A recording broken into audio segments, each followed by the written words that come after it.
8 teams had entered the top category of the Brian Green Property Group New Zealand Rally Championship and gathered at the pre-start at Mitre 10 Timaru. Dylan Thompson was making a return to the championship in his Subaru. I did get a little bit of itchy feet, and I think Richard got itchy feet as well watching, so we decided to enter South Canterbury. It's really cool rally and it's super close to home, so perfect for us. But all eyes were on the Skoda entries of Robbie Stokes and Ben Hunt as the favourites for the event. I think the Forester is probably going to be a bit more suited to our car, and then there's a lot of very fast public roads this year, so we'll be struggling to keep up with the AP4s, but always just go flat out, and we've changed a bit in the pace notes and changed the setup of the car a bit as well for this rally, so might go faster, might go slower, we don't know yet. We're just still learning and having fun along the way. Yeah, it was awesome to finally win Otago, only a couple of seconds in it, and the Stokes boys went bloody well down there, so it's going to be tricky tomorrow, I reckon, starting in the forestry. There's a few Ks here and different sections of the road that are a bit slippery downhill and quite fast, but then it's got some very fast public roads in the middle and then finish with the forestry, so it'll be interesting. There's not a lot of time to make up if there's any dramas or anything, so it's definitely a bit of a sprint one tomorrow.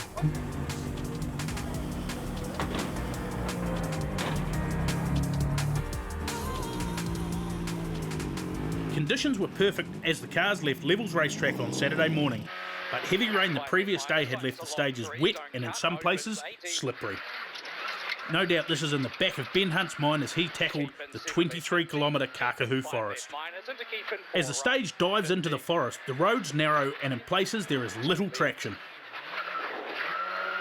But the end of the stage is clear felled, the road already drying out, but the dense forest now replaced by a big drop off to the right of the road.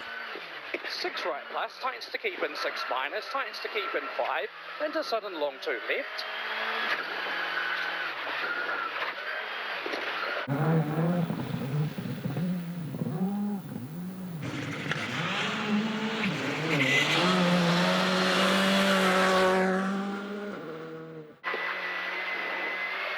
The stage record from 2021 is 17 minutes 50.7 seconds.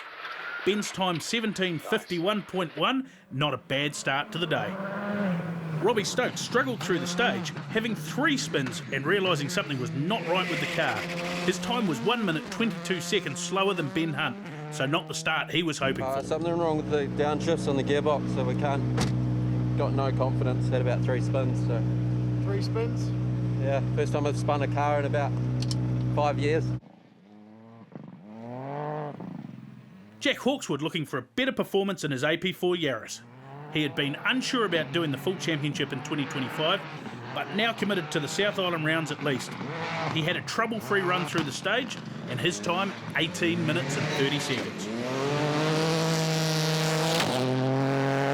And 4 right in junction. Dylan Thompson was next through the stage as Jack Stokes had already struck trouble and was out for the day. This Subaru was the oldest car in the category, but Thompson showed last year that he can still be competitive. 5 left minus 80. And while Dylan has been taking time off from rallying, co-driver Baden has been teamed up with young Kiwi driver Zeel Jones in the Japanese Rally Championship, 2 events already under their belt in 2025. Thompson's time was just 0.1 of a second slower than Hawkswood. A great start to the day. Not a great start for Emma Gilmore though.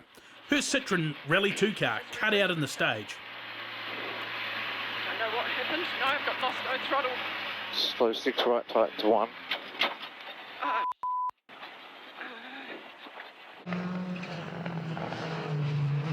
A frustrating start for her, losing over a minute.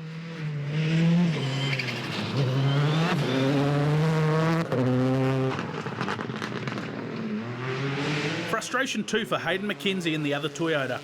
He had a relatively clean run through the stage, just a couple of seconds slower than Thompson, only for his gearbox input shaft to snap in the next stage, forcing him to retire.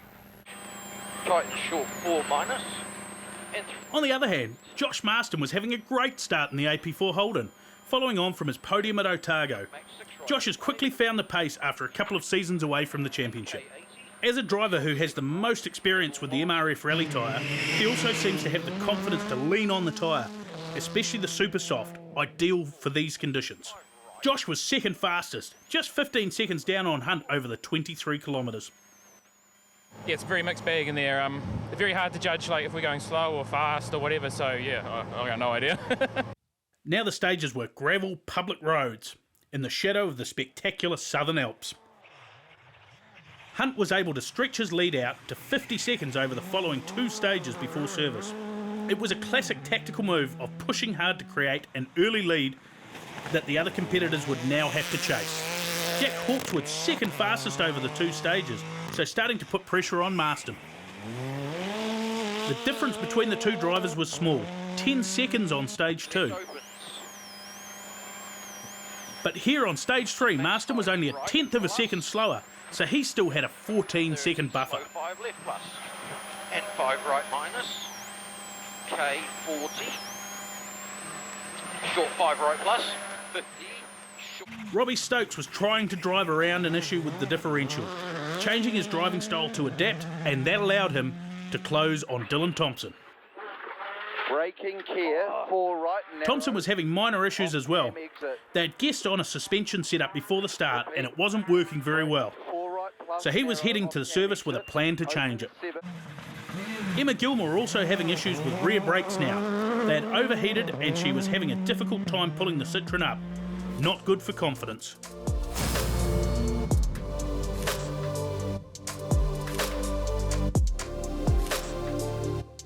The service was at the small town of Cave, not far from Pleasant Point. We saw that on recce it was going to be pretty slippery, and it was interesting though. Like some parts that we thought would be slippery were quite good. There was quite a bit of grip, but there was others that was catching you out, and obviously plenty of people had some interesting times. So we went good through there, pushed on, and really felt good in the car. So yeah, the other 2 stages went well. So really happy. Yeah, I was a little bit cautious in there. It's a very technical stage. 2 or 3 sections downhill that's very fast and high needly and slippery. So we just tried to be as smooth and clean as we could in the car and push where we could. So yeah, pretty happy with our time through there. So yeah, these next few stages are very, very fast, and it'll be interesting to see what happens out there. We've just found we think the rear unlocker in the diff has stopped working. I sort of felt at the end of Otago it might have been the case, but yeah, the car's so new to us that we didn't really know. We pulled the gearbox out and had a look at it after Otago and it was all fine, so I thought, oh well, must be all good. But yeah, the first stage, literally the second corner of the first stage today, we had a high-speed spin and that whole stage was really tough with the rears all locking up all the time with the unlocker not working. So yeah, it's just how we have to drive it today, and yeah, be a different sort of mindset now to get through the rally. But yeah. 3 more stages before service at Temuka, stage 4 being the power stage, which included a very long fast section which would see the cars reach top speed. These stages are south of Timaru and wider than the narrow stages of the morning. This section is one of the longest flat-out sections of any stage in New Zealand. The Skoda WRC2 Evo will reach its top speed of 181 kilometres an hour. Not the fastest car in the rally, but these WRC cars are built for speed from corner to corner, not so much from a straight line. Despite that, Hunt would win the stage and take the power stage points, 5 for the win.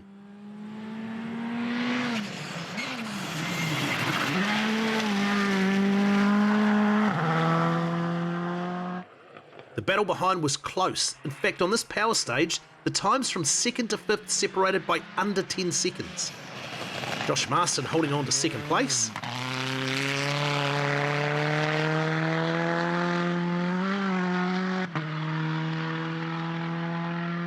But Jack Hawkswood was slowly closing the gap. By stage 5, it was down to 10 seconds.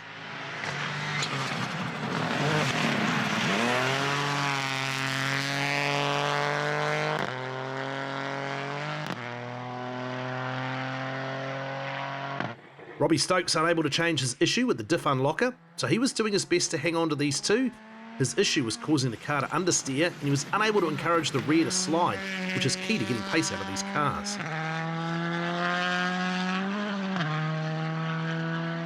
Emma Gilmore and Dylan Thompson still fighting for 5th place. They would swap stage times throughout the afternoon. Fast short 5 left. Plus 5 fast. Emma has teamed up with Australian co-driver Ben Nzrc in 2025. Opens up. On these super fast stages, the trust between driver and co-driver is crucial.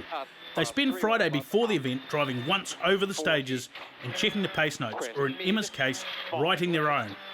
The top drivers like Emma are visualising the road ahead of them from what the notes tell them, and that is how they can confidently drive flat over crests or know to slow after a corner for the next tighter corner. In New Zealand, most drivers start by using the Gemba note system, pre-prepared safety notes by former champion Neil Allport, which they received the night before recce. So while pace notes sound similar, each driver will have their own special words, descriptions, etc. to suit themselves.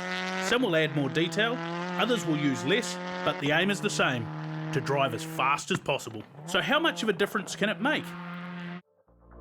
Hi everybody, it's Dylan Turner here. I just wanted to add some extra comments from a driver's perspective. Let's have a look at one corner in the stage. First through we've got Ben Hunt. He's going to set our benchmark time. Second one through, Robbie Stokes. You could see he did a little Scandi coming in. He looked like he was struggling to slow the car down.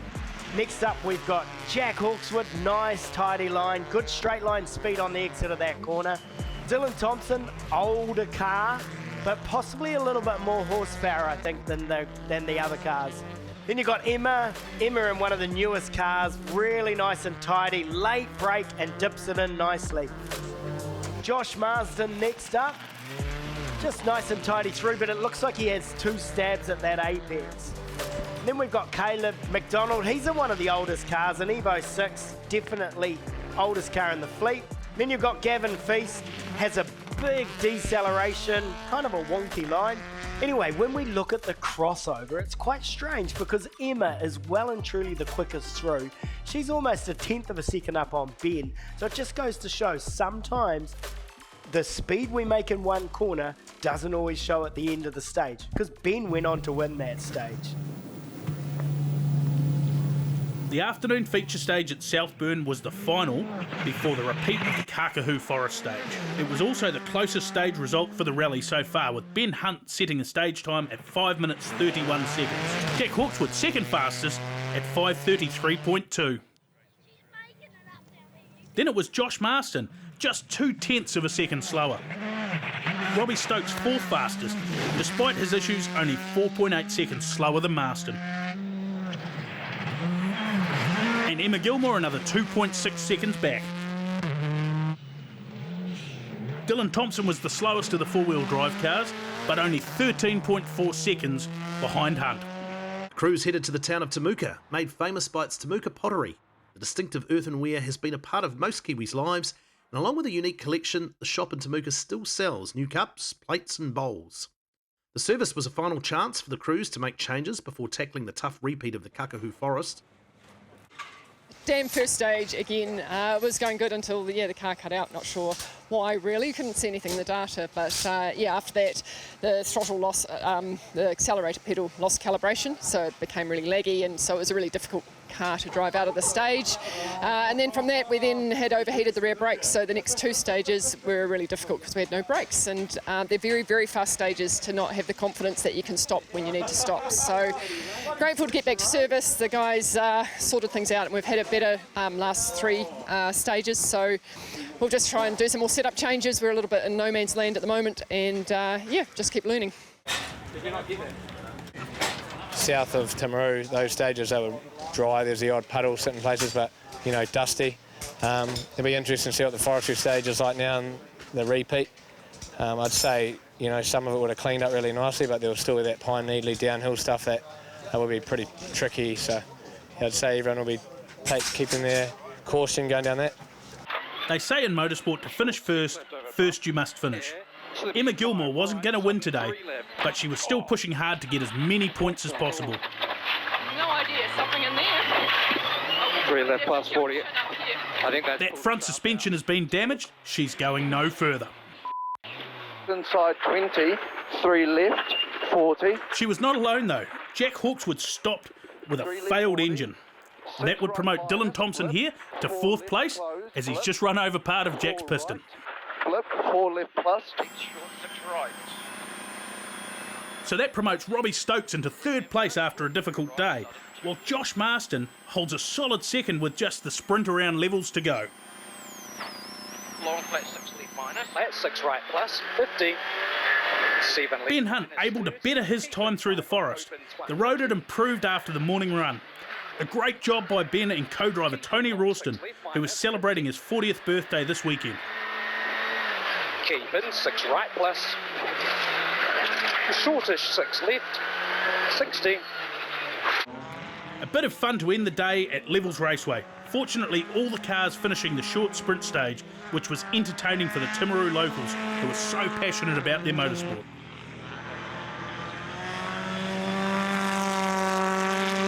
So just 4 of the 8 finishing in Cat 1, Ben Hunt taking the win over Josh Marston, with Robbie Stokes doing well to hold on to third from Dylan Thompson.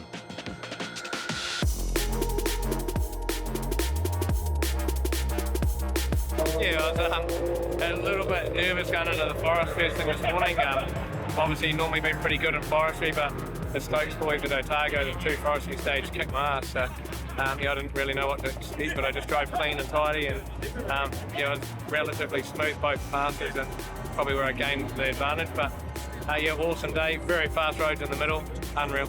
We had our own dramas as well. We hit a rock in the middle loop and punctured the sump, and I got to say the boys did the most amazing job. The heat gun was out and the JV weld and hammers and everything, and it was phenomenal. So full credit goes to the team for getting us through. It was amazing.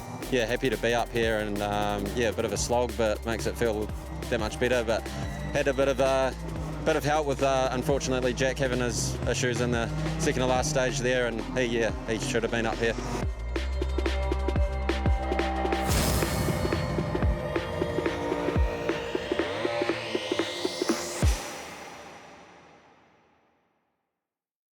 Next up, the Lone Star Canterbury Rally. See you then.